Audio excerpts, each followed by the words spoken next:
पे paper 1 paper 2 और 2499 यानी 2500 के आसपास 1+2 पेपर 1+2। पेडागोजी स्पेशल में भी अभी एडमिशंस चल रहे हैं, बट उसमें डिस्काउंट पहले ही खत्म हो चुका है, तो वो एडमिशंस भी जल्दी क्लोज हो जाएंगे। तो अगर किसी की बहुत ही इच्छा है पेडागोजी डिटेल में पढ़ने की तो आप जुड़िए, क्योंकि अभी उसमें ऑफर तो नहीं है कोई। स्टार्ट करें। पोल आपको मिलेगा, कुछ 20 क्वेश्चंस करेंगे, प्यारे प्यारे क्वेश्चन है बहुत। एक बार मैं रिफ्रेश भी करके देखूं, क्या नहीं रहने देते हैं आप लोग। मुझे लग रहा है नोटिफिकेशन आजकल जा नहीं रहा, क्योंकि मल्टीपल वीडियोस आपके सामने देखने को मिल रहे हैं। हाँ चलें शुरुआत करें। सभी को गुड इवनिंग, नमस्कार, राम राम, सत श्री अकाल, अस्सलाम वालेकुम, what we feel connected with. आपके सामने क्या है, क्वेश्चन नंबर 1 है और इसका सही जवाब आपको ढूंढना है। The nature of relationship between development and learning is viewed by Lev Vygotsky as having which of the following characteristics. यानी निम्नलिखित में से कौन सा कथन विकास एवं अधिगम के बारे में लेव वाइगोस्की के दृष्टिकोण का सही वर्णन करता है। लेव वाइगोस्की जो कि बच्चे के संज्ञानात्मक विकास पे बात करते हैं, है ना। अगर हम उनकी बात करें तो कौन सा कथन होगा जो वाइगोस्की के थॉट से अलाइन होगा इन 4 ऑप्शंस में से। It is linear in nature. कोई भी समझदार व्यक्ति ये नहीं कहेगा कि विकास यानी डेवलपमेंट क्या है, लीनियर हो सकता है नेचर में। लीनियर का मतलब होता है एक रेखा में, यानी सीधी लाइन में चलेगा। स्ट्रेट लाइन में तो जिंदगी नहीं चलती, विकास कहां से चलेगा, है ना भाई। डेवलपमेंट क्या है, स्पाइरल है, आगे पीछे चलेगा, ना कि स्ट्रेट लाइन में चल सकता है। इतनी बात क्लियर है। कोई दिक्कत परेशानी दर्द समस्या इस बात को समझने में बिल्कुल भी नहीं होनी चाहिए मेरे ख्याल में। क्वेश्चन ऑप्शन नंबर बी है, the relationship is static in nature. यानी दोनों का संबंध जो है वो स्टैटिक है। मतलब ये कह रहे हैं कि जो डेवलपमेंट है और लर्निंग है, उन दोनों के बीच का जो रिलेशनशिप है, डेवलपमेंट यानी विकास, लर्निंग, इन दोनों का जो रिलेशनशिप है वो क्या है, स्टैटिक इन नेचर है। स्टैटिक नहीं हो सकता क्योंकि डायनामिक होगा, चलता रहेगा, रुक नहीं सकता। देखो लर्निंग और डेवलपमेंट की जब हम बात करते हैं तो सबसे पहले इसको ही समझ लेते हैं, क्योंकि इसमें भी कई लोगों को कंफ्यूजन होगी। हल्का सा अंतर समझिएगा। वैसे तो दोनों आपस में जुड़े हुए हैं, इंटर रिलेटेड हैं, चाहे वो लर्निंग हो चाहे वो डेवलपमेंट हो। बट लर्निंग में जनरली हमें एफर्ट मारने पड़ते हैं, है ना। मतलब हमें प्रैक्टिस, लर्निंग की अगर हम बात कर रहे हैं तो लर्निंग में एफर्ट लगेगा, प्रैक्टिस लगेगी, है ना। हमें किसी से सीखना भी पड़ सकता है, ट्रेनिंग भी लग सकती है। बट डेवलपमेंट के बहुत सारे एस्पेक्ट ऐसे भी हैं जहां पे बिना एफर्ट, बिना प्रैक्टिस के नेचुरली भी चीजें होती हैं, जैसे कि मैच्योरेशन हो गया। जैसे कि डेवलपमेंट के कई सारे आयाम हैं, चाहे वो फिजिकल हो, कॉग्निटिव हो, सोशल हो, इमोशनल हो, है ना। और कई बार ये नेचुरल भी चलता है ना। लर्निंग में ऐसा हो सकता है कुछ चीजें आप ना सीख पाए क्योंकि आप स्कूल नहीं गए, बट डेवलपमेंट तो आपका एज के अनुसार हो ही रहा होगा ना। तो ये हल्का सा अंतर है कि भाई लर्निंग से डेवलपमेंट आएगा या डेवलपमेंट से लर्निंग होगी। मतलब आपकी एज के अनुसार लर्निंग होगी या लर्निंग से आपके अंदर वो समझ पैदा होगी। दोनों चीजें कॉम्प्लेक्स हैं। वाइगोस्की इस पे अलग बात करते हैं और पियाजे इस पे अलग बात करते हैं। समझते हैं क्या कहानी है। अगर हम बात करते हैं लर्निंग ऑफन प्रोसीड्स डेवलपमेंट, ये आप लोग 54% लोग उत्तर दे रहे हैं। समझ लेते हैं। डेवलपमेंट ऑफन प्रोसीड्स लर्निंग, देखो ये बात पियाजे कहते हैं। कौन कहते हैं, पी फॉर पियाजे कहते हैं कि जो डेवलपमेंट है वो पहले आता है लर्निंग से, क्योंकि ये स्टेजेस की बात कर रहे हैं। और ये कह रहे हैं बच्चा जन्म से 2 वर्ष में इतना डेवलप हो जाएगा, फिर 2 से 4 वर्ष में उसमें ये चीजें आएंगी, फिर आपका 2 से 4 तो खैर वो स्टेज ही नहीं है। जन्म से 2 में इतना हो जाएगा, फिर 2 से 7 में इतना होगा, 7 से 11 में इतना होगा, और 11 एंड अबव में इतना हो जाएगा, फॉर्मल ऑपरेशनल जिसको हम कह रहे हैं। मतलब विकास ऑफन प्रोसीड्स अधिगम, मतलब डेवलपमेंट ऑफन प्रोसीड्स लर्निंग, यानी पहले एज के अनुसार लर्निंग होगी, ये कह रहे हैं पियाजे। जब भी तो वो स्टेजेस की बात कर रहे हैं, लेकिन वाइगोस्की किसी भी स्टेज की बात नहीं करते। आपने उनकी थ्योरी में देखा है, वो विकास को एक कॉन्टिन्यूअस प्रोसेस मानते हैं, यानी कि सतत प्रक्रिया है विकास जो निरंतर चलती रहती है। और वो एज की भी बात नहीं कर रहे। वो कह रहे हैं आप अपने से कम उम्र के व्यक्ति से भी सीख सकते हैं यदि वो आपसे ज्यादा जानता हो उस क्षेत्र में। आप में से मेजॉरिटी लोग ऐसे होंगे जो अभी भी मेरी एज से ज्यादा होंगे, बट सीडीपी हम साथ में डिस्कस करते हैं। आप थोड़ा बहुत मुझसे सीख लेते हैं, मैं आपसे थोड़ा बहुत सीख लेती हूँ, है ना। तो ये क्यों हो पा रहा है ऐसा, इतने सालों में चीजें क्यों हो पा रही हैं? क्योंकि वाइगोस्की ये कह रहे हैं भैया एज मैटर नहीं कर रही, लर्निंग ऑफन प्रोसीड्स डेवलपमेंट। जो डेवलपमेंट एज के साथ आने वाला है, अगर किसी ने एफर्ट किया है, प्रैक्टिस किया है, तो वो पहले आ जाएगा। इवन उस लर्निंग से डेवलपमेंट होगा, है ना, उस लर्निंग से डेवलपमेंट होगा। तो यहां पे बात आ रही है कि लर्निंग ऑफन प्रोसीड्स डेवलपमेंट। सीखना अक्सर विकास के अग्रिम होता है, यानी अगर आप एफर्ट कर रहे हैं, आपको वो मोर नॉलेजेबल अदर आपको मिला है, या फिर अगर हम कहें आपको सही असिस्टेंस मिली है, माहौल, सोसाइटी और कल्चर, लैंग्वेज का सही प्रयोग हुआ है, तो क्या हो सकता है एज से पहले आप में समझ आ सकती है। और उस समझ से आपके अंदर विकास आएगा। ज्यादा भारी तो नहीं हो रही बात? खैर इनकी थियरी फिर से पढ़ेंगे तो आपको अच्छे समझ में आएगा। C option is the right answer. आगे बढ़ेंगे, इसको आप आसान शब्दों में ऐसे भी समझने का प्रयास कर सकते हो। इधर लिखते हैं पी फॉर पियाजे, जो कि एक स्विस साइकोलॉजिस्ट, फिलोसोफर और ना जाने क्या क्या थे। वाइगॉस्की एक रशियन साइकोलॉजिस्ट है। ठीक, दोनों ही एक तरह से वो चाइल्ड प्रोडिजी बोलते हैं ना जिसको, उस तरह के लोग थे। बहुत ही कम उम्र में बहुत अच्छा सा किया इन्होंने। ठीक, अगर हम बात करें पियाजे की तो ये कहते हैं L for learning, D for development. ठीक, इसको उल्टा लिखेंगे पियाजे के केस में ताकि आपको कंफ्यूजन ना हो। डेवलपमेंट से लर्निंग होगी, यानी आपकी एज या स्टेज के अकॉर्डिंग आप में कुछ चीजें आएंगी। डेवलपमेंट से लर्निंग, विकास पहले आएगा अधिगम से।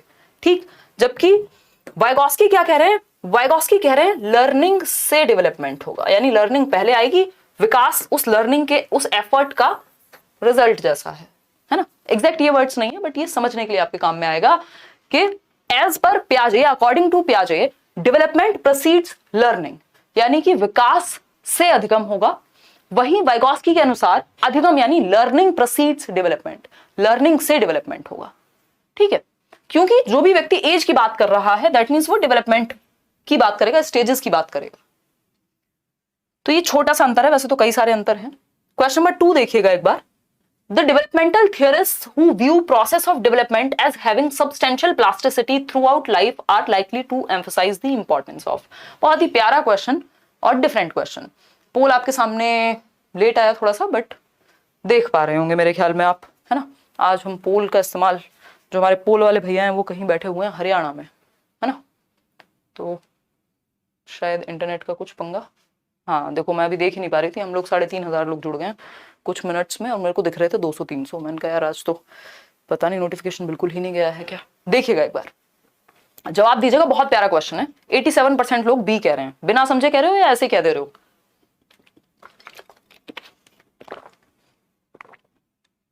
समझने का प्रयास करते हैं। देखिए, द डेवलपमेंटल थियरिस्ट यानी विकासात्मक सिद्धांतवादी जो विकास पे बात करते हैं, जैसे पियाजे हो सकते हैं, ब्रूनर हो सकते हैं, वाइगॉस्की हो सकते हैं और 1700 अदर अन्य लोग हो सकते हैं, है ना। The developmental theorist who view process of development as having substantial plasticity, यानी भैया डेवलपमेंट की जो प्रक्रिया है उसमें सब्सटेंशियल प्लास्टिसिटी होती है। प्लास्टिसिटी क्या है? आजकल के जमाने का नया शब्द है जिसका मतलब होता है फ्लेक्सिबिलिटी होती है। बहुत ही मतलब एक आम भाषा में अगर समझने की कोशिश करें, फ्लेक्सिबिलिटी होती है, लचीलापन होता है, चेंजेबल है, मॉडिफिएबल है, अडेप्ट कर सकते हैं आप अपने एनवायरमेंट के अनुसार। ये क्षमता हमारे अंदर है, यानी कि जो डेवलपमेंट की प्रोसेस है उसमें परिवर्तन, उसमें फ्लेक्सिबिलिटी आवश्यक है और आप सीखते रह सकते हैं हमेशा। Throughout life are likely to emphasize the importance of, यानी विकासात्मक सिद्धांतवादी मानते हैं कि विकास की प्रक्रिया जीवन भर चलती होती है। इस संदर्भ में से किसकी भूमिका बेहद महत्वपूर्ण है? ये हेरिडिटी के कारण हो पा रहा है ऐसा, एनवायरमेंट की वजह से, डोमेन स्पेसिफिक इंटेलिजेंस या क्रिस्टलाइज्ड इंटेलिजेंस। 87% लोग बिल्कुल सही उत्तर दे रहे हैं। मुझे बड़ी खुशी है क्योंकि इस तरह के बहके हुए क्वेश्चंस में आप बहक जाते हैं और गलत उत्तर दे देते हैं। वातावरण एवं अनुभव, इसका मतलब क्या हुआ? Environment and experience. भाई हेरिडिटी की जो कुछ पोटेंशियल है वो एज के साथ अचीव हो जाएंगे। जितना भी आपका दिमाग विकसित होना है, चलो 25 साल तक आपका फ्रंटल लोब 25-30 साल तक विकसित हो जाएगा। जो भी अब होना है अब तो वो तो फिर डीजेनरेट ही होगा एक तरह से। जो हेरिडिटी है, जो क्षमताएं आपकी अनफोल्ड हुई है, मैचुरेशन जितना आना था आ जाएगा, दिमाग का जितना विकास होना है हो जाएगा, हेरिडिटी का जो भी रोल होगा।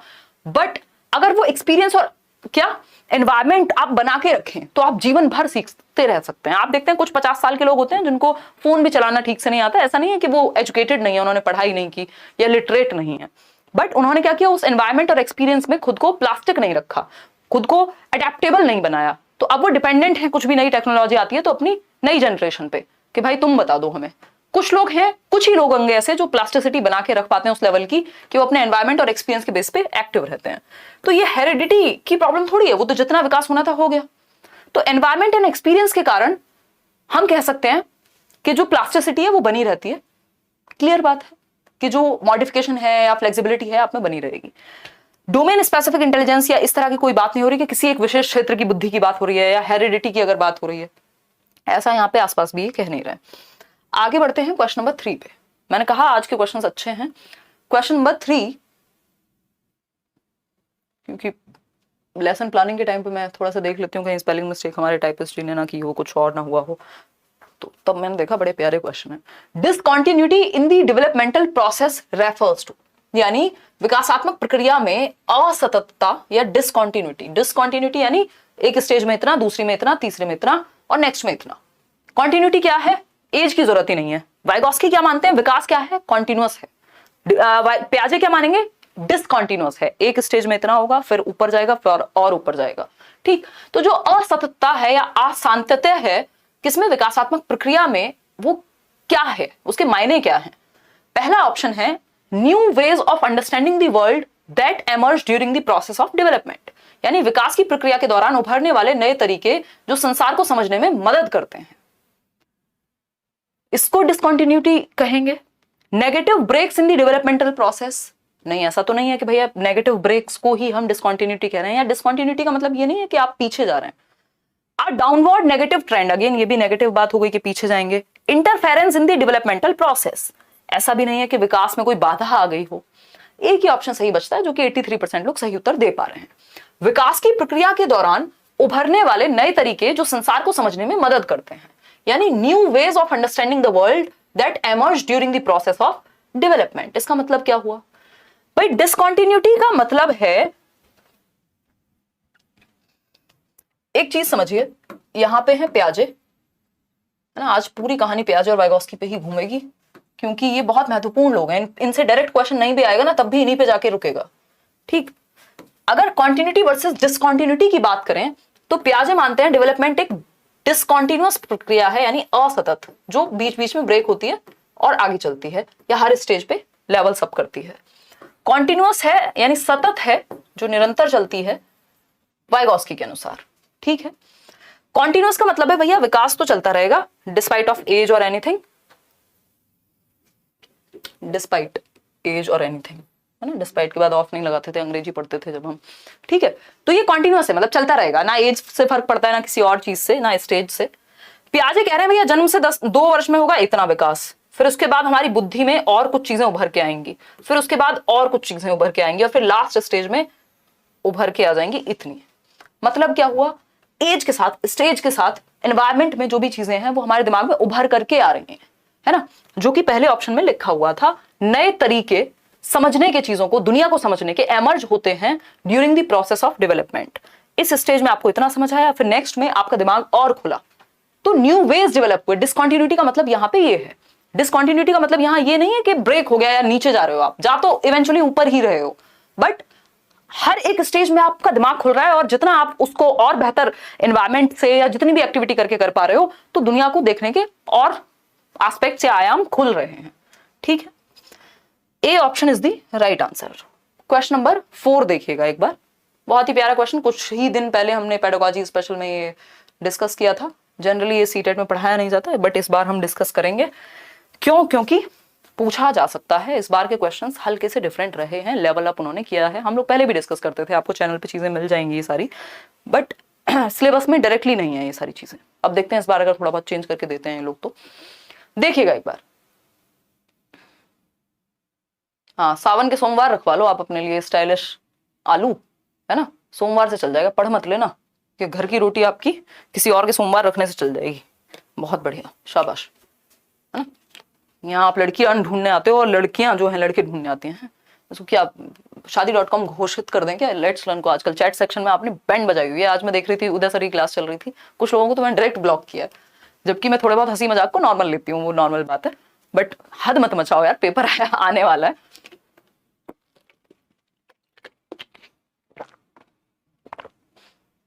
देखिए, मंदिर जाओ यार, वहां ढूंढो सावन के सोमवार। देखो क्वेश्चन नंबर 4, अगर हम बात करें अथॉरिटेटिव स्टाइल ऑफ पेरेंटिंग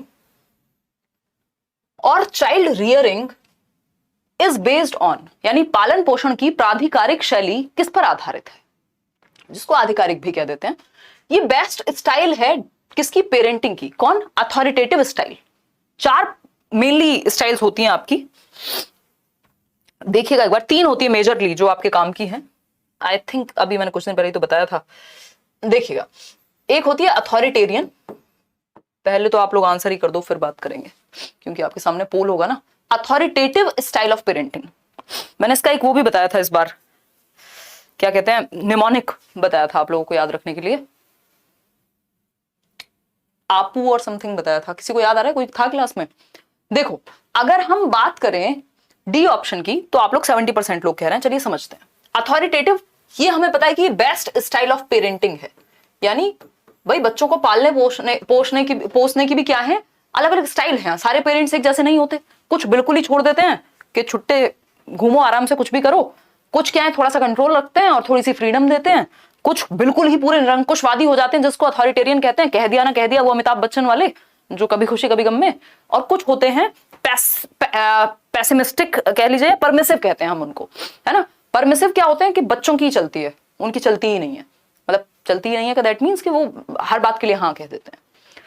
तो बेस्ट कौन सा है? अथॉरिटेटिव। क्यों? क्योंकि इसमें केयर प्लस कंट्रोल है, यानी बच्चे की केयर भी है और कंट्रोल भी है, थोड़ा डिसिप्लिन भी है, अदरवाइज तो फिर किसी भी दिशा में निकल जाएगा। और ये हमेशा नहीं है, इंडियन पेरेंट्स वाला सीन नहीं रहेगा कि मतलब 50 साल के हो गए फिर भी बच्चे ही हो और हमारी सुनते नहीं हो, है ना, वो वाला सीन नहीं है। ठीक, तो हम अथॉरिटेटिव स्टाइल की जब हम बात कर रहे हैं तो making decisions for the child, भाई बच्चे के लिए डिसीजन आप नहीं ले लोगे, उसका जीवन है, आप बात करोगे उससे, है ना। बच्चे के लिए डिसीजन आप अथॉरिटेरियन में लोगे, अथॉरिटेटिव में नहीं लोगे। Not listening to a child's point of view, बच्चे का पॉइंट ऑफ व्यू ही नहीं सुन रहे हैं, ऐसा भी नहीं है। इसको बेस्ट इसलिए थोड़ी कह रहे हैं कि बच्चे का पॉइंट ऑफ व्यू नहीं सुन रहे हैं, आप हिटलर थोड़ी ना बन जाएंगे। आज हिटलर को भी ब्लॉक किया है मैंने, कोई हिटलर थे। Making unreasonable demands from the child, यानी बच्चे से अविवेकपूर्ण मांग करना, कि मतलब जो आपको अच्छा लग रहा है वो आप बच्चे से करा रहे हैं। डी ऑप्शन है engage in joint decision making. Joint decision making का मतलब है कि पेरेंट्स भी इन्वॉल्व हैं डिसीजन लेने में और बच्चा भी इन्वॉल्व है, डिस्कशन चल रहा है घर में, है ना। पेरेंट्स भी और चाइल्ड भी दोनों ही इन्वॉल्व हैं, दोनों ही पार्टीज इन्वॉल्व हैं, ये अपनी बात बता रहे हैं, ये अपनी बात बता रहे हैं, दोनों अपने अपने तर्क रख रहे हैं कि भाई मुझे ये कोर्स इसलिए करना है पापा क्योंकि मुझे इंटरेस्ट है। वो याद कीजिए एक बार 3 इडियट, जब वो कहता है ना कि मैं छोटी गाड़ी होगी, कैमरा सस्ता होगा, घर छोटा होगा, व्हाटएवर इट इज, बट मैं खुश रहूंगा, तो वो एक तरह से क्या चल रहा है वहां, डिस्कशन चल रहा है कि अब तुम्हारी बहुत हो गई, अथॉरिटेरियन हो गए तुम, लेकिन अब यहां पे डिस्कशन करके डिसीजन लेंगे, तो वो समझाने की कोशिश कर रहा है। ठीक, तो ये पेरेंट्स और चाइल्ड दोनों अपना अपना तर्क रखते हैं, दोनों अपना अपना क्या रखते हैं, रीजनिंग रखते हैं अपनी। ठीक है जी, क्लियर है, बहुत बढ़िया। चलिए देखिए, तो engage in joint decision making wherever possible, यानी जब संभव हो तब बच्चे के साथ साझेदारी में निर्णय लेना, यानी पार्टनरशिप में, कि आप अपना तर्क रख रहे हैं, बच्चा अपना तर्क रख रहा है, और दोनों की बात होकर म्यूचुअल एक सॉल्यूशन निकलेगा।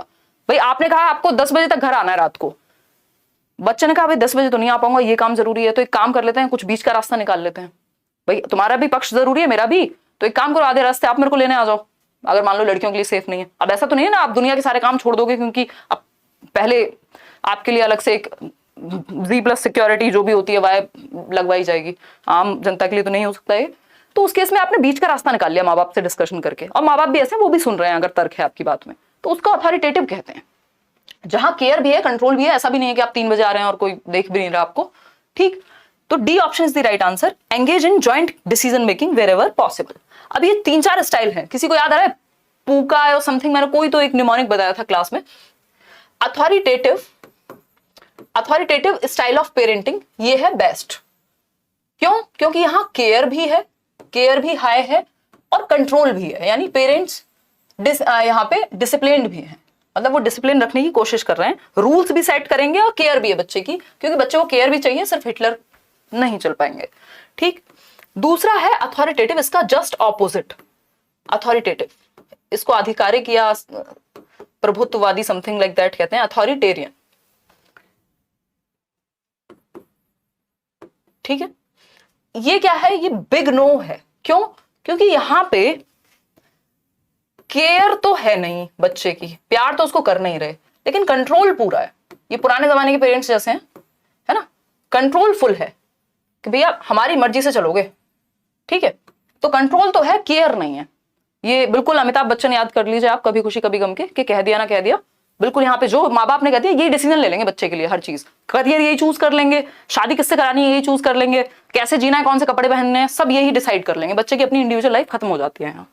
ठीक, किसी को अपने माँ बाप तो याद नहीं आ रहे। फिर आते हैं परमिसिव पेरेंट्स, अनुमोदक कहते हैं इनको हम, परमिसिव पेरेंट्स। ये भी कोई बहुत अच्छे नहीं है, ये क्या है, यहाँ पे केयर भी ज्यादा है, अरे मेरा बच्चा, है ना, केयर भी जाता है और कंट्रोल तो है ही नहीं, है ना, सिर्फ प्यार ही प्यार है, कंट्रोल नहीं है, तो इस केस में मामला खराब है, बच्चे की चलती है, क्योंकि जब तक वो सही को सही नहीं समझने लगेगा तब तक तो वो गड़बड़ हो सकता है ना। फिर आते हैं नेग्लेक्टफुल पेरेंट्स। नेग्लेक्टफुल पेरेंट्स या अवॉइडेंट कह सकते हो आप इनको, ये भी खतरनाक है। क्यों? क्योंकि इनके यहाँ ना तो केयर है और ना ही कंट्रोल है, इनको नहीं पड़ता घंटा फर्क बच्चा कौन सी क्लास में पढ़ रहा है, कौन से स्कूल में जा रहा है, बस फीस भर देते हैं। ये वो वाले माँ बाप हैं जो डेबिट कार्ड के जैसा या क्रेडिट कार्ड जिनके लिए, जिन बच्चों के लिए माँ बाप होते हैं ना, वो वाला सीन है कि उनको इमोशंस का या माँ बाप कहाँ है पता ही नहीं है, वो तो 2 साल पहले गए थे कहीं घूमने, आज तक आए नहीं, बट पैसा टाइम पे आ जाता है ना। तो नेग्लेक्टफुल है ये, बच्चे की ना तो नीड समझ रहे हैं, ना उसको केयर दे रहे हैं, और ना ही उस पर कोई कंट्रोल है इनका, अनइन्वॉल्व है ये, अनइन्वॉल्व है ये, इन्वॉल्व ही नहीं है एक तरह से देखा जाए तो ये 4 पेरेंटिंग स्टाइल्स हैं और 3 मेजरली आपकी टीचिंग स्टाइल्स होती हैं। ये मैं अलग से एक वीडियो में डिस्कशन भी कर लूंगी, ठीक है, क्लियर है। टीचर डेमोक्रेटिक बेस्ट है, पेरेंट्स अथॉरिटेटिव बेस्ट हैं, ये आप याद रखिएगा 1 नंबर में। मैं ज्यादा स्पीड में चलने के मूड में नहीं हूं आजकल, तो धीरे धीरे ही समझेंगे, ठीक। बेस्ट कौन है? अथॉरिटेटिव, ये बेस्ट है, ठीक है, ग्रीन सिग्नल देंगे इनको, बाकी सबसे बेहतर यही है। टीचर कौन सा बेहतर है? डेमोक्रेटिक, लोकतांत्रिक, जहां पे सबकी सुनी जाए, ठीक। टीचिंग में भी यही 2-3 चीजें चलती हैं, वहां पे अथॉरिटेरियन टीचिंग भी अच्छी नहीं है क्योंकि आप अपनी चलाएंगे, ऑटोक्रेटिक टीचिंग अच्छी नहीं है क्योंकि टीचर की चलेगी। वहां पे ये भी नहीं हो सकता कि बिल्कुल कंट्रोल ना हो, अनइन्वॉल्व या नेग्लेक्टफुल या आप पैसिव भी नहीं हो सकते या परमिसिव भी नहीं हो सकते, वहां पे डेमोक्रेटिक होना जरूरी है आपका। चलिए खैर, डी ऑप्शन यहां सही था। आगे बढ़ेंगे नेक्स्ट क्वेश्चन पे, जो कि क्वेश्चन नंबर 5 है। क्वेश्चन नंबर 5 देखिएगा, अकॉर्डिंग टू जीन पियाजे, यानी पियाजे के अनुसार, जिन्होंने संज्ञानात्मक विकास यानी कॉग्निटिव डेवलपमेंट की थ्योरी दी है, the process of developmental change takes place through which of the following specific cognitive functions, यानी विकासात्मक परिवर्तन जो होते हैं बच्चे में वो कैसे होते हैं, कौन से कॉग्निटिव फंक्शंस हैं, यानी कौन से संज्ञानात्मक प्रकार्य हैं या क्रियाएं हैं जो घटित होती हैं दिमाग में, जिसकी वजह से आपके अंदर जो डेवलपमेंटल फंक्शंस हैं वो आते हैं। बताइएगा फटाफट से। हमारे अथॉरिटेरियन हैं, कोई बात नहीं नील, उनको कोशिश करो, जो अथॉरिटेरियन पेरेंट्स हैं उनसे बात कर करके, लड़ाई झगड़ा कर करके उनको अपनी बात कहना और उनसे थोड़ा सा प्यार व्यक्त करना, क्योंकि उनको खुद को प्यार नहीं मिला कभी जीवन में, वो कहाँ से आपको प्यार जताएं, है ना। तो उनसे थोड़ी चेप होने की कोशिश करो।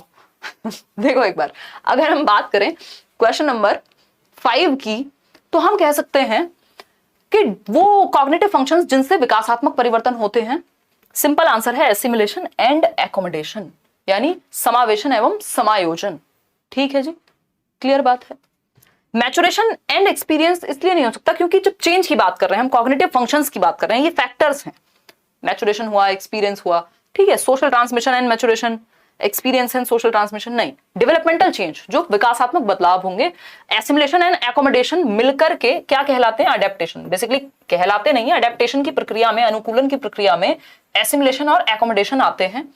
मतलब आप चेंज कैसे करते हैं अपने ब्रेन में, जो भी चेंजेस हैं आप अडेप्ट कर रहे हैं अपने एनवायरनमेंट के अनुसार, 2 चीजों से, एक है एसिमिलेशन, नई चीजों को ऐड करना, और एकोमोडेशन यानी पुरानी या नई बनाना, यानी चेंज करना, मैनिपुलेट करना। ये दोनों प्रक्रियाएं होती हैं, तब जाके आप अडेप्ट कर पाते हैं, तब जाके आपका दिमाग फंक्शन करता है और बेटर होता है, आपका स्कीमा अपडेट होता है। स्कीमा समझते हैं ना, पियाजे याद कीजिए, स्कीमा मतलब आपका एग्जिस्टिंग नॉलेज, जो भी आज आप जानते हैं, जो भी आपके दिमाग में है, वो सब आपके स्कीमा में है ना। ये आपका एक ऐसा सॉफ्टवेयर जैसा है दिमाग, जिसमें सारी चीजें एडिट हैं, जिसमें मैं कहीं पे एडिट हूं तो आप पहचान पा रहे होंगे, कोई पहली बार देख रहा है तो वो ऐड कर रहा होगा कि अच्छा वो हिमांशी है, वो लेट्स लर्न पे पढ़ाती है, ये वो, है ना।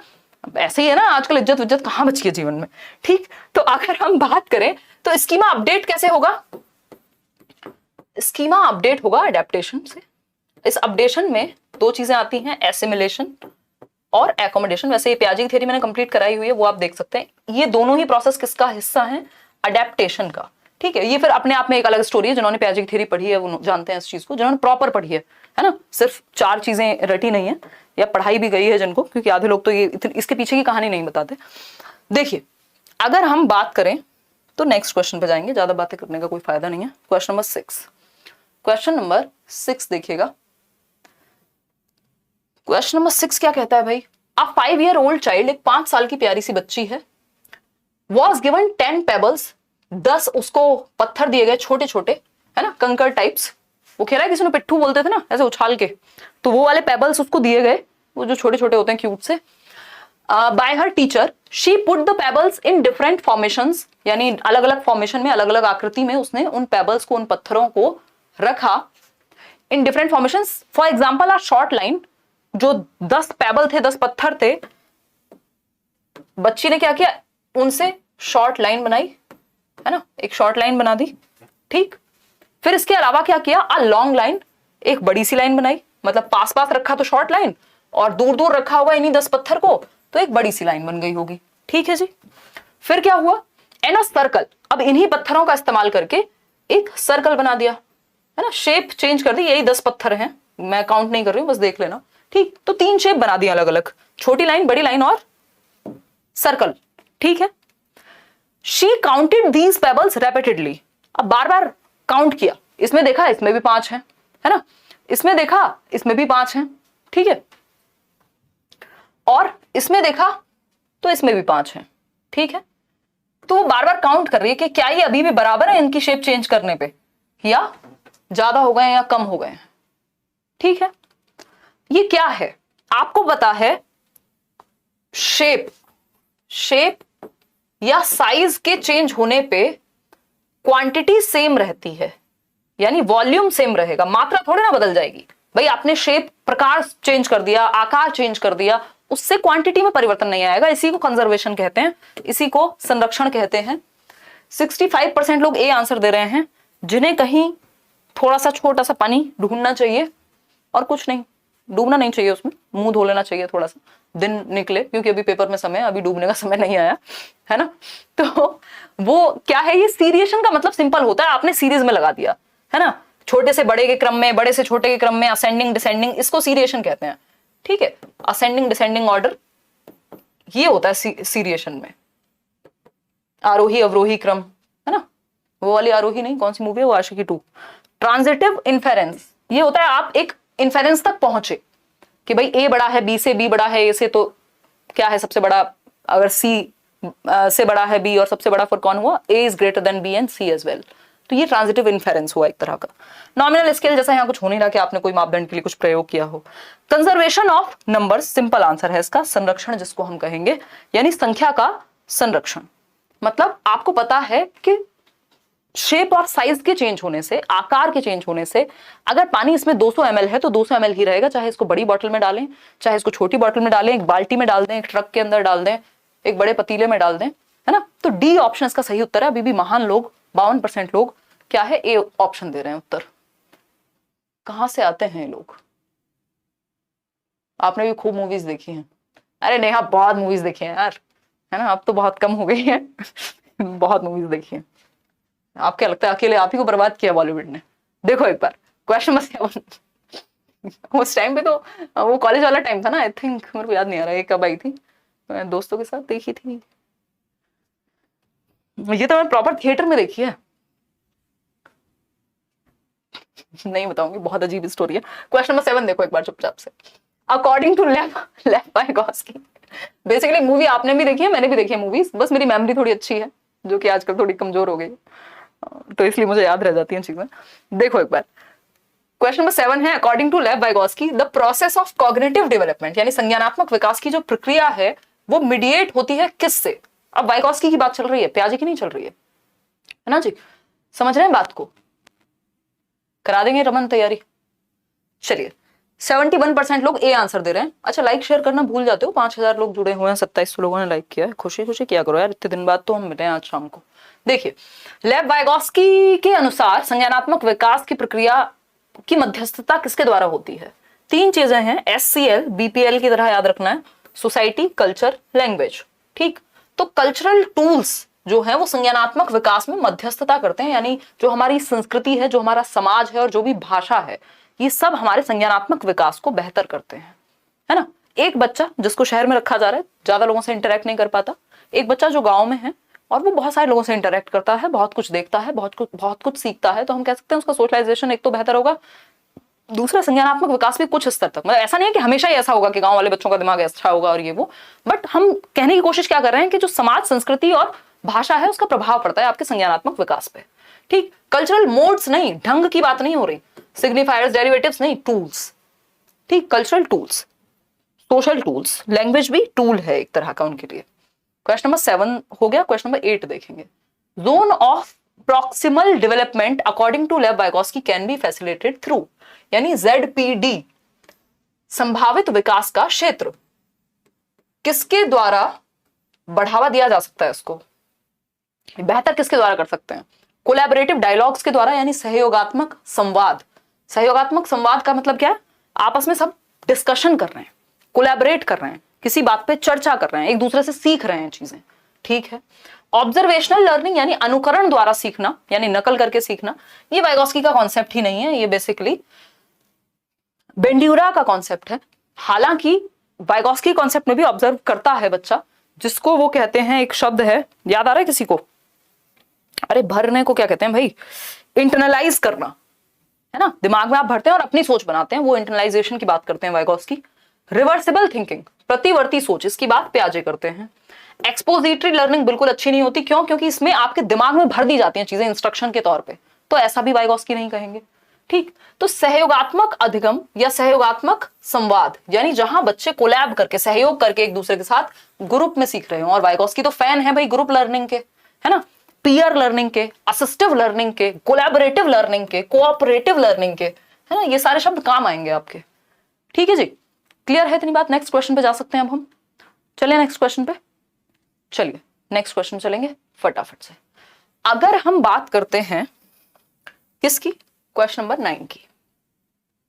क्वेश्चन नंबर 9 देखिएगा एक बार।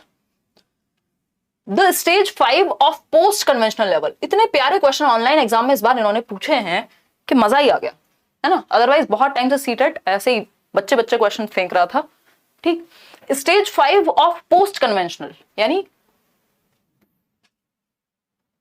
उत्तर परंपरागत नैतिकता के अंतर्गत स्तर 5 की नैतिकता में क्या आता है? कोलबर्ग ने भाई 6 स्टेजेस दी हैं और 3 लेवल दिए हैं। तो ये जो थर्ड लेवल है, तीसरा चरण है, उसमें एक 5वां स्टेज है, स्तर है, जो कि सेकंड लास्ट है या सेकंड हाईएस्ट है। उसमें क्या होता है? इस तरह का मुश्किल क्वेश्चन कभी इन्होंने डायरेक्ट नहीं पूछा सीटेट में।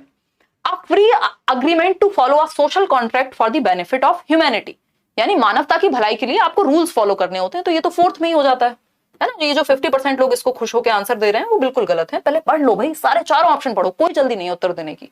मैं पूरे आराम से डिस्कशन कर रही हूँ कि हम समझ पाए, क्योंकि ये लेंथी क्वेश्चंस हैं। अगर आपको जल्दीबाजी में आंसर चाहिए तो वो तो आपको, ये आप मॉक टेस्ट दोगे करियर लैब पे जाके, ये क्वेश्चंस भी मिल जाएंगे उसमें, वहां अटेम्प्ट कर लोगे कुछ सेकंड में ही, है ना। सिर्फ सही उत्तर तक मार्क नहीं करना, पहुंचना है उस तक। A free exploration of ethics even beyond social contract, यानी सामाजिक अनुबंधों के परे जाकर के नैतिकता को स्वतंत्र रूप से अन्वेषित कर पाना। Formulation of moral rules that bypass ethics, the need to appear to be a good person, ये गुड पर्सन की नीड होती है थर्ड स्टेज में, good boy good girl orientation में। अब हम जब बात कर रहे हैं तो ये क्या होगा? A free exploration of ethics even beyond social contract, यानी सोशल कॉन्ट्रैक्ट के बाहर जाकर के एक्सप्लोर करना एथिक्स को। या फॉर्मुलेशन, यहां पे बात एथिक्स की नहीं हो रही है, मॉरलिटी की हो रही है। Formulation of moral rules that bypass ethics, यानी फ्री एक्सप्लोरेशन। अब सी, बी और सी में है टक्कर। सामाजिक अनुबंधों के परे जाकर नैतिकता को स्वतंत्र रूप से अन्वेषित करना, कि आप बिल्कुल समाज के परे चले गए और अब आप एक्सप्लोर कर रहे हैं, अपने नियम खुद से बनाएंगे, है ना।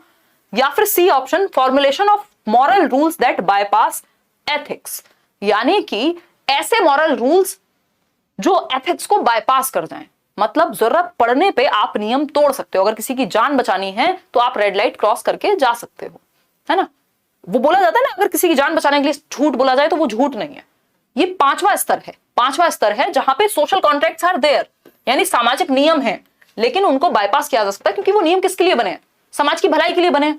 लेकिन अगर एक्सेप्शन है तो जरूरी है कि उनको बाईपास किया जाए। समझ पा रहे हो ना बात को? तो C option should be the right answer, formulation of moral rules that bypass ethics, यानी ऐसे नियमों को आप बनाते हैं जहां पे एथिक्स को भी वो बाईपास कर जाए जब जरूरत पड़े। तो आगे बढ़ेंगे, चक्कर नहीं आ रहे आज आप लोगों को क्वेश्चंस में? क्वेश्चन नंबर 10 देखिएगा, क्वेश्चन नंबर 10 देखिएगा, एक बार पढ़िएगा। वैसे तो 20 क्वेश्चन है, बट हम 15 ही करेंगे क्योंकि जितने स्लो आज हम चल रहे हैं। बाकी आप बता देना मूड बन रहा हो तो। आप प्रोग्रेसिव एजुकेटर यानी एक प्रगतिशील शिक्षिका, प्रोग्रेसिव मतलब जो आगे की तरफ बढ़े, जो नई चीजों को एक्सेप्ट करे, जो चेंज को एक्सेप्ट करे, है ना, जो अपनी ही ना गाए जाए सिर्फ। ठीक, अगर हम बात करें, आप progressive educator need to embody which of the following attributes within a classroom, यानी एक प्रगतिशील शिक्षिका को अपनी कक्षा में किस प्रकार का रवैया अपनाना चाहिए, यानी जो फ्रीडम पे बात करे बच्चों की, जो बच्चों की सुन पाए, है ना, ये सारी चीजें। ए ऑप्शन है एम्पैथी, कंट्रोल, केयर, यानी एक प्रोग्रेसिव एजुकेटर में जो आज के जमाने का एजुकेटर है ना, जो नए जमाने का है, यानी जो फ्लेक्सिबिलिटी रखता है, रिजिड नहीं है कि अरे सर और मैम के बिना कैसे बात कर दी, है ना। तो एम्पैथी, कंट्रोल, केयर, जबकि नए जमाने में या बाहर की कंट्रीज में, इवन इंडिया में भी कुछ स्कूल्स में जो प्रोग्रेसिव हैं या हाई प्रोफाइल हैं कह लीजिए, ये वाला कॉन्सेप्ट जाने लगा है कि आप स्पेशली प्राइमरी क्लासेस में कि टीचर का आप नाम ले सकते हो, क्यों, ताकि वो फ्रीडम फील हो, ताकि वो आपको एक फ्रेंडशिप जैसा फील आए कि बच्चा डरे ना, है ना। जैसे मैं भी कभी मैम नहीं लगाती हूँ, जनरली मुझे अच्छा नहीं लगता, उसके 2-3 रीजन है। तो एम्पैथी होनी चाहिए, यानी बच्चे की दूसरों के शूज में खुद को रख के देख पाना, बिल्कुल सही बात है। कंट्रोल बहुत ज्यादा नहीं चाहिए, थोड़ा बहुत चलेगा। केयर होनी चाहिए, तो कंट्रोल पे हमें संदेह है, ये हमें थोड़ा सा नेगेटिव लग रहा है ना। एम्पैथी, कंट्रोल, डिसिप्लिन, मतलब क्या चाह रहे हो, बच्चे को डरा के रखना है, वो डिसिप्लिन अंदर से आना चाहिए, स्वतः, है ना। एम्पैथी, रियलनेस और केयर, यानी एम्पैथी, रियलनेस यानी वास्तविकता, जिस चीज की जरूरत हो। जब हमें पता है आज का बहुत बड़ा मुद्दा ब्रेकअप है और टीचर कभी बात ना करे ब्रेकअप पे, तो कहां से कनेक्ट करेगा बच्चों से, और कनेक्ट नहीं करेगा तो बच्चे सीखेंगे कहां से, है ना। आप समझ आया क्यों जवाब देती हूँ संडे वार्ता में। केयर, केयर यानी परवाह, आपको परवाह भी होनी चाहिए क्योंकि बच्चे मशीन नहीं है। एम्पैथी, रियलनेस और कंट्रोल, कंट्रोल एक बार को नहीं होगा तो चल जाएगा क्योंकि वो रियलनेस में ही इंक्लूड हो जाएगा कि आप कैसे, जैसी नीड होगी सिचुएशन की वैसे आप काम कर जाएंगे, वास्तविक हैं आप वास्तविक चीजों पे काम करते हैं। तो C option is the right answer, जो कि 62% लोग दे पा रहे हैं, अच्छा लग रहा है मुझे। क्वेश्चन नंबर 11 देखिए। क्वेश्चन नंबर 11 पढ़िएगा एक बार।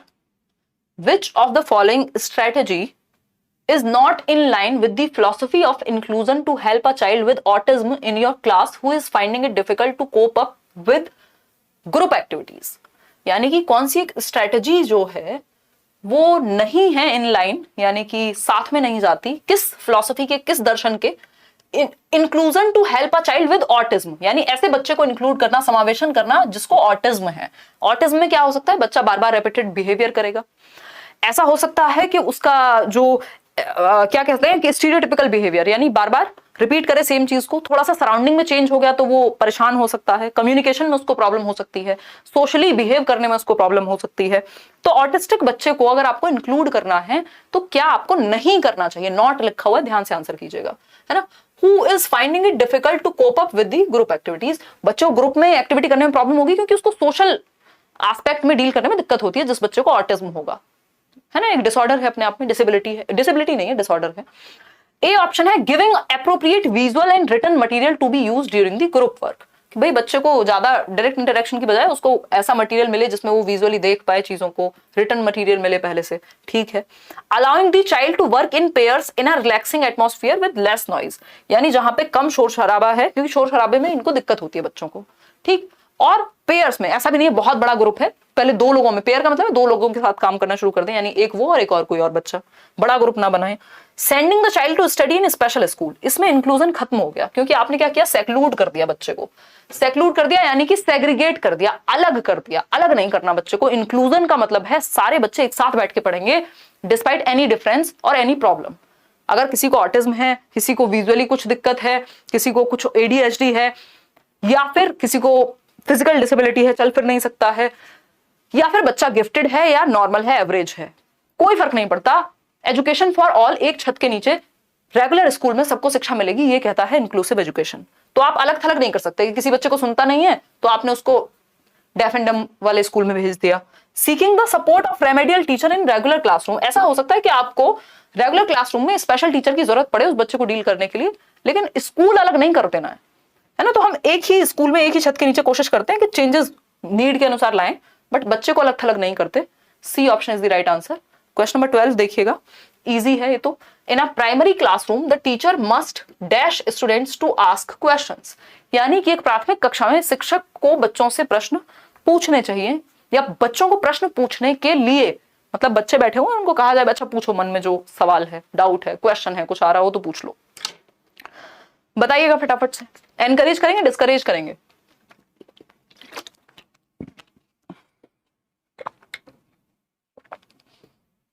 क्वेश्चन आंसर मेथड क्या है? बहुत ही प्राचीन विधि है, एंशिएंट मेथड है, बहुत ओल्डेस्ट, मतलब बहुत ही पुराना क्वेश्चन आंसर मेथड। किसने दिया है? याद आ रहे हैं एक व्यक्ति? सोक्रेट्स, सुकरात, जो अपने शिष्य, बेसिकली डायलॉग फेमस है इनके और प्लेटो के बीच, फिर एरिस्टोटल बाद में आते हैं, है ना। तो क्वेश्चन आंसर मेथड जो दिया है, प्रश्न उत्तर विधि सुकरात ने दी है, और बहुत ही महत्वपूर्ण है प्रश्न उत्तर विधि, क्योंकि इससे क्या होगा, क्लैरिफिकेशन होगी, थॉट प्रोसेस इन्वोक होगी, बच्चा सोचेगा, जवाब देगा, पूछेगा क्वेश्चन, डाउट आएगा, तो अच्छा मेथड माना जाता है।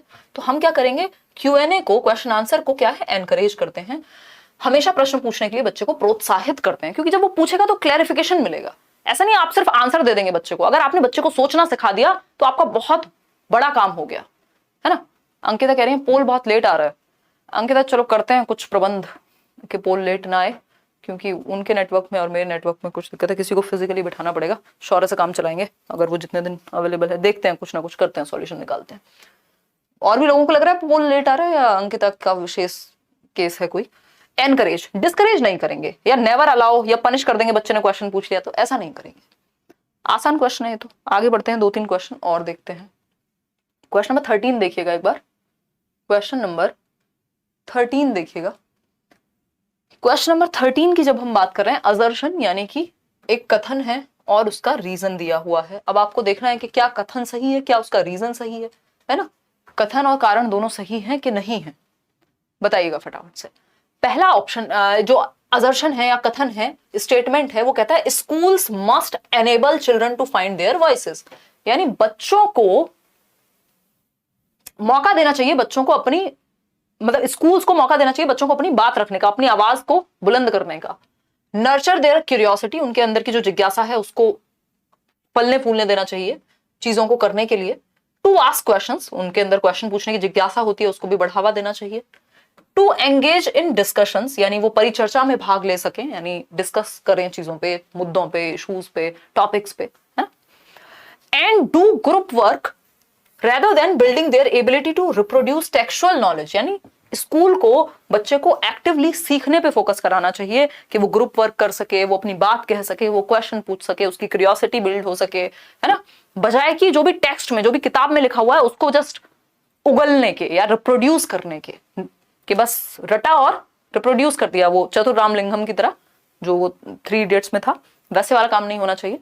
बिल्कुल सही बात है, हमें अच्छी लग रही है ये बात, क्योंकि बच्चे एक्टिवली सीखें, सिर्फ किताबों का रटा रटाया थोड़ा ना उल्टा बोल देंगे।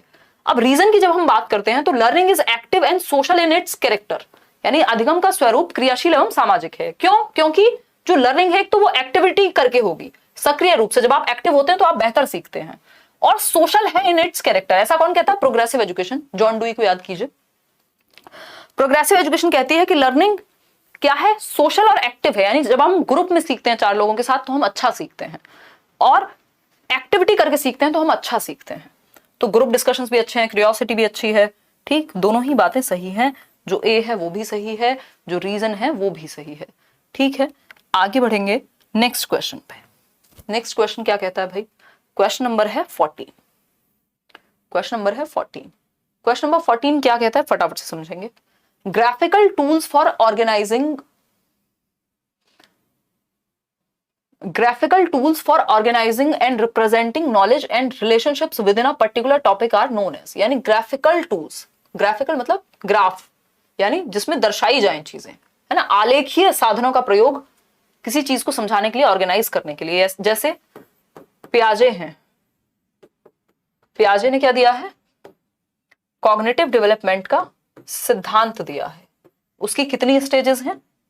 4 स्टेजेस हैं। वो क्या है? SPCF, ठीक है। इसके अलावा पियाजे क्या कहते हैं? पियाजे एक कंस्ट्रक्टिविस्ट हैं, कंस्ट्रक्टिविस्ट स्कूल ऑफ साइकोलॉजी क्या कहता है?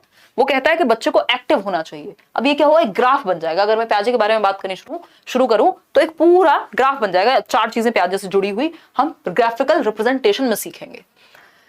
इसको हम क्या कहते हैं? डी ऑप्शन कह रहे हैं 55% लोग। बहुत ही बढ़िया किया आपने, नहीं तो आप बिल्कुल नाक कटवा देते यार। अगर आप गलती से भी आंसर निमोनिक दे देते तो हम कह देते कि आपने रट्टे लगा लिए हैं।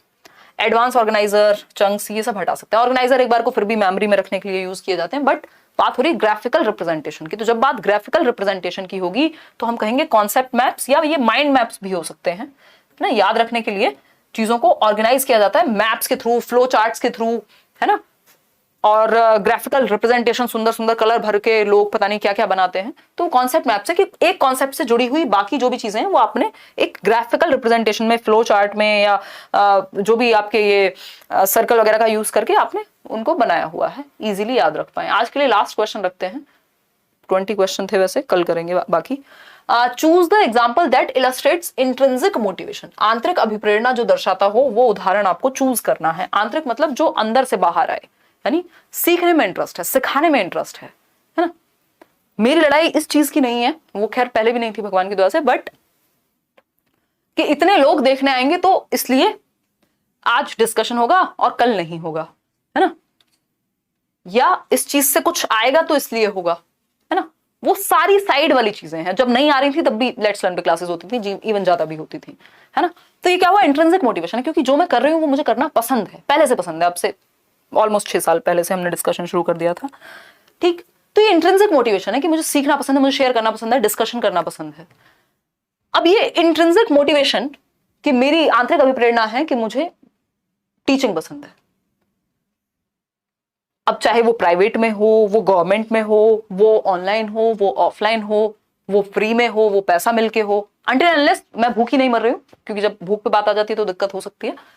तो इंट्रिंसिक मोटिवेशन का उदाहरण हमें चुनना है जिसका रीजन अंदर है किसी चीज को करने का। हम यहाँ डिस्कशन कर रहे हैं, रीजन अंदर है, मजा आ रहा है डिस्कशन करने में, है ना, आप लोगों को सीखने को मिल रहा है। तो Roshni is working hard to score well, वो रीजन ढूंढना है जो अंदर हो व्यक्ति के, बाहर नहीं। Roshni is working hard to score well in exams as her parents have promised her a watch on getting above 90%। Reason बताओ कहाँ है? रीजन है बाहर, कि भैया वॉच मिलेगी। तो वॉच क्या व्यक्ति के अंदर होती है कि बाहर होती है? बाहर होती है, दुनिया में बाजार में होती है वॉच, ठीक है। तो ये तो एक्सटर्नल मोटिवेशन हो गई। Rumi completing her homework so that his parents let him watch TV. TV बाहर है कि अंदर है? बाहर है, तो ये भी एक्सटर्नल मोटिवेशन हो गई। लोकस ऑफ कंट्रोल यानी सेंटर ऑफ कंट्रोल अगर बाहर है तो वो एक्सटर्नल मोटिवेशन है, अगर रीजन अंदर है तो इंटरनल है। सिंपल तरीका है इसको ढूंढने का, ठीक है। करवा दीजिए 20 क्वेश्चन। अच्छा जी, चलो कर लेते हैं। तो देखो, अगर हम बात करें Rama reading more books so that her name is first on the reading stars. Star मिलेंगे इसलिए पढ़ रही है रमा। तो स्टार बाहर है कि रमा के अंदर है? स्टार बाहर है, तो ये भी क्या हो गया? एक्सटर्नल हो गया, ठीक है। कर लेंगे 20 questions. Ravi exploring various resources for his project because he loves learning new things. बिल्कुल सही बात है कि रवि जो है वो एक्सप्लोर करता है अलग अलग रिसोर्सेज अपना प्रोजेक्ट बनाने के लिए। क्यों? क्योंकि उसको सीखना पसंद है, नई नई चीजें। प्रोजेक्ट बनाने के लिए हो सकता है कि उसको सिर्फ एक किताब पढ़नी थी और पता था, या फिर वो सीधा सीधा किसी अपने दोस्त से लेकर के चेप सकता था, वो कॉपी करके दे सकता था, बट उसको मजा आ रहा है ना, ऐसे पढ़ने में मजा आ रहा है। इसका मतलब क्या हुआ? रीजन अंदर है, वो मजा तो अंदर है ना, बाहर नहीं हो सकता, अंदर से आएगा। अगर बाहर वाली भी चीज है, इसको देख के भी मजा आ रहा है, तो अंदर से आएगा ना। तो हम कहेंगे अपनी परियोजना कार्य के लिए रवि विभिन्न स्रोत तलाश कर रहा है क्योंकि उसको नई जानकारी में इंटरेस्ट है।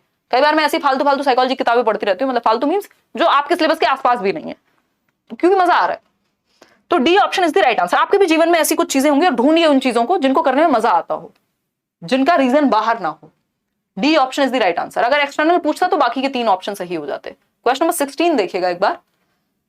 अगर हम बात करते हैं क्वेश्चन नंबर 16 की, which of these strategies is not effective in helping students cope with anxiety. यानी कि छात्रों को चिंता का सामना करने में सहायता कौन प्रदान नहीं करता। Teaching them methods for effective and meaningful learning, यानी आप ऐसे प्रभावकारी तरीके सिखा रहे हैं जहां पे वो अर्थपूर्ण ढंग से सीख पाए, यानी मीनिंगफुल लर्निंग कर पाए, तो एंजाइटी नहीं होगी। अगर कोई चीज जीवन से जोड़ के इंपॉर्टेंट है उनके लिए, मजा आ रहा है उनको करने में, तो कोई दिक्कत नहीं है। Helping them set realistic short term goals, यानी वो छोटे छोटे लघु अवधि के short term goals, practical goals, realistic goals. ऐसा नहीं है कि मान लो आज किसी के सीटेट में आ रहे हैं 50 नंबर और कल को उसको कहें तुमको तो सीधा केवीएस का एग्जाम दे देना है और वहां टॉप करना है, या कल तुम्हारे 150 में से 130 आने चाहिए, तो ये अनरियलिस्टिक हो गया। अभी आप क्या करेंगे भाई, जिस सब्जेक्ट में थोड़े से ज्यादा आ रहे हैं पहले उस पर काम कर लो, फिर दूसरे पे काम करो, इस महीने या 15 दिन इस पे करो, फिर देखो, थोड़ा देखना शुरू करो, इंटरेस्ट क्रिएट करो, छोटे छोटे रियलिस्टिक गोल्स, है ना। फिर है, कहा जाता है ना भाई, बड़े युद्ध भी किससे जीते जाएंगे, छोटी छोटी लड़ाइयां जीतनी पड़ेंगी, पहले वो बैटल्स जीतनी पड़ेंगी, फिर जाकर के कहीं वॉर जीता जाएगा। सी ऑप्शन है, helping them recognise the source of their anxious feelings, यानी कि बच्चों को आप मदद कर रहे हैं कि उनका सोर्स क्या है, जो चिंता उन्हें होती है उसका रीजन क्या क्या है। जैसे आप में से कई लोग होंगे नौकरी नहीं लगेगी, परेशान हो रहे हैं, तो वो सोर्स ढूंढना है कि किस वजह से परेशान हो रहे हो। भूखे तो नहीं मरने वाले हो, इतना तो आपने पढ़ना लिखना सीखा है कि कुछ भी अगर अच्छा करोगे तो कर लोगे, है ना। सोर्स क्या है, इज्जत नहीं मिलेगी समाज में, है ना, या फलानी चीज हो जाएगी, या ये हो जाएगा, वो हो जाएगा, तो वो सोर्स पकड़ना है। अगर वो सोर्स सच में इंपॉर्टेंट है तो काम करो उस पर। Comparing students performance with one another in the classroom, ये सबसे खराब चीज है। क्या होगा, तो ये सोर्स ढूंढना जरूरी है, क्योंकि सोर्स का अगर आपको पता चलेगा तो इलाज भी पता लग जाएगा। अगर परेशानी पता होगी तब तो आप सॉल्यूशन ढूंढ पाओगे ना कि वो एंजाइटी है क्यों। लेकिन ये करना सबसे बुरी बात है कि आप दूसरे बच्चों से उनको कंपेयर करो। मतलब एक तो व्यक्ति को पहले एंजाइटी हो रही है कि मैं कर पाऊंगा कि नहीं, और आप कहो जमाने में बहुत कंपटीशन है, तुम्हें तो कॉम्पीट करना है, तो पहले वो समझ तो ले। D option is the right answer. Question number 17 देखिएगा। Rachita, a mathematics teacher, tries to analyse the errors, ये एक गणित की शिक्षिका है रचिता, और वो बच्चे की गलतियों को एनालाइज करने की कोशिश कर रही हैं, विश्लेषण कर रही हैं। In identifying the correct operation to be applied for statement sum, यानी उनको स्टेटमेंट सम टॉपिक जो है समझाना है, और वो कैसे समझाएं इसके लिए वो पहले बच्चे की गलतियां देख रही हैं कि बच्चे को दिक्कत कहां आ रही है, तब तो नया तरीका बताया जाएगा, जिसको जैसी दिक्कत होगी वैसा सॉल्यूशन दिया जाएगा, है ना। अगर मान लो आप मेरे सामने ऑफलाइन बैठे हो, किसी को एक एग्जाम्पल समझ में नहीं आ रहा, तो जहां का वो होगा मैं उसके आसपास का एग्जाम्पल लूंगी ना, ताकि मुझे पता लगा ना उसकी गलती से कि उसे समझ क्या नहीं आ रहा। तो गलती क्या है, विंडो है, एक खिड़की है जिससे पता लगता है कि बच्चे की सोच कैसी है, वो कैसे सोच पा रहा है ना। तो segregate students who make more errors, बच्चों को अलग थलग नहीं करना होता, है ना, पनिशमेंट नहीं दे सकते, करेक्ट खुद से नहीं करेंगे, उनको मौका देंगे सीखने का। तो understand the errors since they are a window to children's thinking, त्रुटियों को समझना क्योंकि वे बच्चों के चिंतन को समझने में एक विंडो का काम करती हैं, कि बच्चा सोचता कैसे है, उसकी गलतियां एनालाइज करके पता लगेगा आपको। तो D option is the right answer over here. Question number 18 देखिएगा। National Education Policy 2020 lays emphasis on, राष्ट्रीय शिक्षा नीति 2020 किस पर बल देती है? सिर्फ रटने पे, एग्जाम्स पे? जी नहीं। Rote learning? जी नहीं। सिर्फ practice and drill? No. Conceptual understanding, यानी संप्रत्य समझ, आपका कॉन्सेप्ट बेहतर हो, जो हम यहां करने की कोशिश कर रहे हैं, है ना, कि हम कोशिश कर रहे हैं कि क्वेश्चन को एनालाइज कर पाए प्रॉपर। आगे बढ़ेंगे क्वेश्चन नंबर 19 पे। चिल्ड्रन लर्न मोस्ट मीनिंगफुली, बच्चे किस शिक्षा शास्त्र द्वारा सबसे अधिक अर्थपूर्ण ढंग से सीखते हैं, यानी कौन सा तरीका होगा सिखाने का जिसमें वो सबसे मीनिंगफुली सीखेंगे, यानी अर्थपूर्ण होगी, रटेंगे नहीं। लेक्चर एंड डायरेक्ट इंस्ट्रक्शन तो अपने आप में बोरिंग तरीका है। बाय रिपीटेड मैकेनिकल प्रैक्टिस, 2 एकम 2, 2 दूनी 4, ये भी रट्टाफिकेशन हो गया।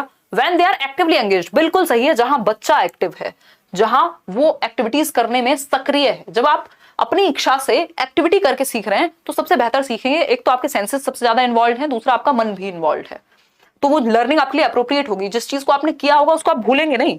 अप्रोप्रिएट रिवॉर्ड्स नॉट मैटर, मतलब डज नॉट मैटर, जरूरी नहीं हर जगह पे काम करें। आते हैं क्वेश्चन नंबर 20 पे। 20वां सवाल देखिएगा एक बार। अगर हम बात करें तो giving students access to a range of suitable materials and the scope to self direct their learning is a way of promoting, यानी छात्रों को विभिन्न प्रकार की सामग्री का प्रावधान करवाना और उन्हें अपने अधिगम को स्वनिर्देशित करने की स्वतंत्रता देना, यानी बच्चे अपनी लर्निंग को सेल्फ डायरेक्ट कर सकें, खुद दिशा दे सकें कि इतना सीख लिया, अभी इतना और सीखना है और यहाँ गलतियां हो रही हैं। और ये आपको भी करना चाहिए कि जब आप पेपर सॉल्व करें तो आपको पता हो कि अभी मुझे इस सब्जेक्ट पे और काम करना है, इस टॉपिक में यहाँ दिक्कत है, तो आप डायरेक्ट कर पाएंगे। गूगल भी देखें, आप बुक भी पढ़ें, आप प्रीवियस ईयर पेपर भी देखें, यहाँ भी वीडियो देखें, है ना, भटक ना जाए, बट डायरेक्ट कर पाए अपनी लर्निंग को कि अभी किस लेवल तक जाना है। सूटेबल मटेरियल्स, आपके लिए जो सूटेबल है, हो सकता है बहुत सारे लोग कह रहे हैं कि हमें समझ आता है फलाने टीचर से, आपको किसी और से आ रहा हो, तो आपके लिए जो सूटेबल है वो आप समझ पाए। तो ये रोट लर्निंग में आएगा, ये कॉम्पिटिटिव लर्निंग में आएगा, ये डिस्कवरी में आएगा कि आप अन्वेषण कर रहे हैं, आप डिस्कवर कर रहे हैं, आप एक्सप्लोर कर रहे हैं, सिर्फ इंस्ट्रक्शन के द्वारा दिमाग में भर नहीं दिया जा रहा है, ठीक है।